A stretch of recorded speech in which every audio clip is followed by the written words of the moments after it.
तुम्ही दोघं मला सोडून एकटं रिसॉर्टला गेलता ना? दोघं एकटाच गेलतो मी. काय काय केलं मग जाऊन? 10ला गाडी काढली, 10:30ला टच. वातावरण ओके, रिसॉर्ट पण चकाचक. टाकवेच्या ऑरा इन या आलिशान रिसॉर्टचा रेट फक्त 2,000 रुपये प्रति व्यक्ती इतका होता. जेवल्यानंतर मी रूम मध्ये गेलो, पाहतो तर 2 बदकं विविक्षित अवस्थेत आढळली. त्यांना हाकलून मी बदकासारखा झोपलो. संध्याकाळी रिसॉर्ट मधला रणगाडा घेऊन बाहेर पडलो.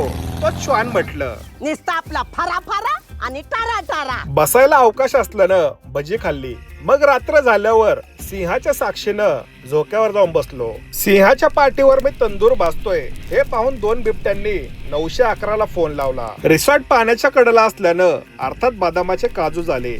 शेकोटी पुढे स्वाहा करून मी सूर्यवंशम प्रायव्हेट थिएटर मध्ये पहिल्यांदा पाहिला. जिस पत्थर को छैनी और हथौड़ी की मार से दर्द हो.